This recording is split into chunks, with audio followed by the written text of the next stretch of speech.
High বন্ধুরা, তোমরা কেমন আছো? আজকে অনেকদিন পর আমরা প্রত্যেক রবিবার চৈতন্য চরিতামৃত অধ্যয়ন করি ধারাবাহিক। তা আজকে কিন্তু একটা বিশেষ তিথি। বিশেষ তিথিগুলো যখন আসে সেই সম্বন্ধে বলতে হয়, তখন ভালো লাগে। সেই তিথিটা সম্বন্ধে জানলে ভালো। তো আজকে কি? আজকে হলো রাম নবমী, চৈত্র মাসের শুক্ল পক্ষের নবমী তিথি। তাই আজকে কি? এই যে আমাদের সত্য যুগে সত্য ত্রেতা দাপন করি, এই ত্রেতা যুগে যে রাম ভগবান এসেছিলেন, রামচন্দ্র ভগবান, তার আজকে এই তিথিতে আবির্ভাব। এই শুক্ল পক্ষের নবমী তিথিতে তিনি আবির্ভাব হয়েছেন চৈত্র মাসে। চৈত্র মাসে কি বলা হয়? মধু মাস। তাহলে দেখুন, এই যে রাম নাম, ওদিকে যেও না বলছে বাবা। কৃষ্ণ হলো কি? কৃষ্ণ হলো লীলা পুরুষোত্তম। তিনি যে লীলা করেছেন, তার এই লীলা মানে কি? আমরা করলে সেটা হলো কর্ম, কিন্তু ভগবান করলে সেটা লীলা। ভগবানের সবকিছু হরণ করেছেন। তাহলে তিনি যদি ভগবানই হন, তাহলে তিনি এরকম জঙ্গলে জঙ্গলে কাঁদছেন। সীতার বিরহে তিনি কেন কাঁদছেন? দেখুন, তিনি ভগবান, কিন্তু তিনি জানেন না যে তিনি ভগবান। তিনি একজন সাধারণ মানুষের মতো। তিনি কি? সাধারণ মানুষের যেমন পত্নী চলে গেলে, পত্নী যদি কেউ হরণ করে নিয়ে যায়, সেই রকম যেমন কান্না করে, সবার কাছে জিজ্ঞাসা করে, যেরকম খোঁজ করে, সেই রকম সাধারণ মানুষের মতো সেই রামচন্দ্র ভগবানও খুঁজছে। কিন্তু তিনি কি পারেন নাই? তিনি কি সীতাকে জানে না যে সীতাকে কে হরণ করেছে, সীতাকে কিভাবে উদ্ধার করতে হবে? কি করছেন? তিনি হলো যায় না, ওখানটা যায় না। নমো দাও, নমো দাও, যে করেছেন সেই নমো দাও, সবই একজন আদর্শ নমো দাও। উলুলু না, আদর্শ মানুষ হতে গেলে উলুলু না। ও বাবা, ফোঁটা দিয়েছে। সাধু আচ্ছা, তার কত ফল। কে ফোঁটা দিয়ে দিয়েছে? কে ফোঁটা দিয়েছে?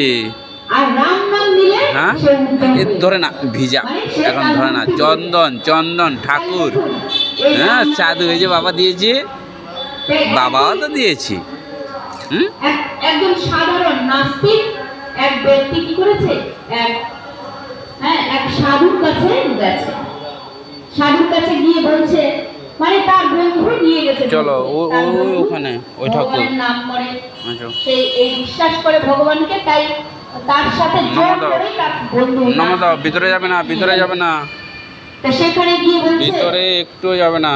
দেখুন, আমি কোনো ভগবান বিশ্বাস করি না। হ্যাঁ, ভগবানের বিশ্বাস নেই। চলো তাই তো সাধু বলছে, ঠিক আছে, তুমি আমার কথা রাখার জন্য আস্তে আস্তে নামো। সাধু দুয়ারে এসো, আমার আস্তে আস্তে নামো। তুমি একবার নাম রাম বলো, একবার শুধুমাত্র রাম বলো।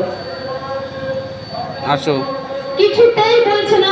আশেপাশে যারা আছে, আর বলছে কি করবি? এই দেখ, হাত ছেড়ে, হাত ছেড়ে, হাত ছেড়ে, হাত ছেড়ে। বিশ্বাস করিস না, কিন্তু একবার বলে দিলে কোনো ক্ষতি হবে? আর সাধুর মন রক্ষার্থে তুই বল।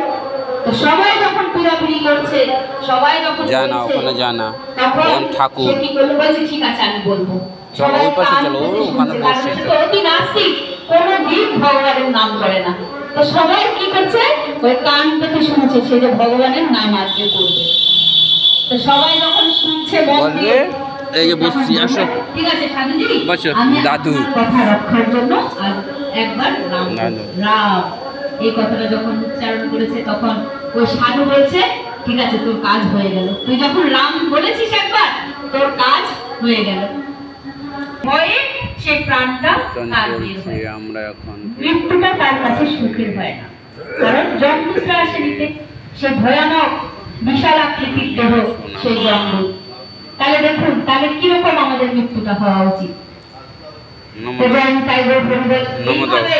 যখন কে চন্দন করিয়েছে, সেই জমালয়ে চলে গেল, চন্দন ওই নাস্তিক ব্যক্তি কি করলো? জমালয়ে চলে গেল। যমদূত তার আত্মাটাকে টেনে বের করে নিয়ে চলে গেছে। এইবার যখন জমালয়ে গেছে, তখন এই চিত্রগুপ্তের হিসাব, চিত্রগুপ্তের খাতায় তো লেখা থাকে কে কতটা পুণ্য করেছে, পাপ করেছে। তা তার যে পঞ্চমুখে ভগবানের নাম গুণগান কীর্তন করে। দূরে যাবে না। তো শিবের কাছে যখন গেল, শিব বলছে আমি ভগবানের নাম করি আনন্দ পাওয়ার জন্য, আমি ওই নামে মত্ত হয়ে থাকি, তার কোনো ফলের কামনা করি না। হ্যাঁ, দেখবেন আসল বৈষ্ণব, আসল ভক্তরা শুধু নিজের কামনা বাসনার জন্য ভগবানের চলে আসো, চলে আসো, ভগবানের প্রীতি হবে, ভগবান সুখী হবেন, আনন্দ পাবেন, এই জন্যই ভগবানের নাম করেন। আর আমাদের কর্তব্য এই মনুষ্য জন্মে ভগবানকে পাওয়া, আমাদের কর্তব্য হলো ভগবানের নাম করা। আমরা কিছু পাবো তার বিনিময়ে। কি শুনেছ? ভক্তের কি শুনেছ? কীর্তন শুনেছ? তার কাছে কোনো চাওয়া পাওয়া নেই। কীর্তন শুনেছ? তার কর্তব্য ভগবান সন্তুষ্ট হবেন, বৃষ্টি আসবে মনে হয় আজকে, প্রীতি হবে, সেই জন্য বৃষ্টি হবে। ওই ব্যক্তি আর হলো ইন্দ্র, ব্রহ্মা, শিব, এরা সবাই মিলে কি করলো, ওই যমরাজ, আবার তার সাথে যমরাজ রয়েছে, এবার সবাই মিলে কি করলো, ভগবানের দরবারে রামের কাছে সবাই চললো। এবার মাঝখানে ওই ব্যক্তি কি বলছে, আমার এত দূর হাঁটতে হাঁটতে না পা ব্যথা হয়ে গেছে, আমার পায়ে খুব ব্যথা করছে। তা কে কে? ইন্দ্র, ব্রহ্মা, যমরাজ আর হলো শিব, এই চারজনই ওই পালকির বাহক হলো। নাচা তো দেখে, সেই পালকিতে চড়ে নাচা তো দেখে ব্যক্তি একবার রাম নাম করে ভগবানের দরবারে চলছে।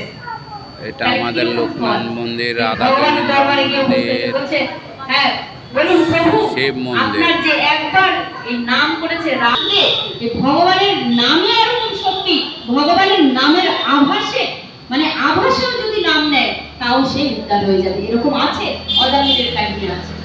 তা আমরা আর পরের বৃহস্পতিবারে অজামিলের কাহিনী এখানে পাঠ হচ্ছে আজকে নামমণির ধারাবাহিকভাবে এটাই আসছে। তো বৃহস্পতিবার আজকে ছোট্ট অনুষ্ঠান আছে, আর এইভাবে তার জন্য পাঠ হচ্ছে। নামের কিরকম মহিমা, তাই সেই রামচন্দ্র ভগবান এই ত্রেতা যুগে তিনি কি করলেন, এই সূর্য বংশের সূর্য মানে মানে গুরুদেব বৈশিষ্ট্য আর হলো বেরিয়ে আমরা এখন মন্দির থেকে বেরিয়ে আমরা বাড়ি চলে যাচ্ছি। বাবা, বাবা, না আমরা বাড়ি চলে যাচ্ছি, বাড়ির পাশে আমাদের মন্দির।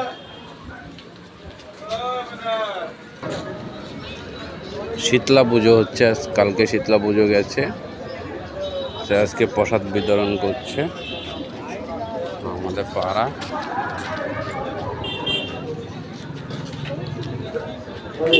তাই আমরা এখন ঘরে ফিরে যাচ্ছি। আজকে ইস রে, কোথায় লেগেছে বাবা? ও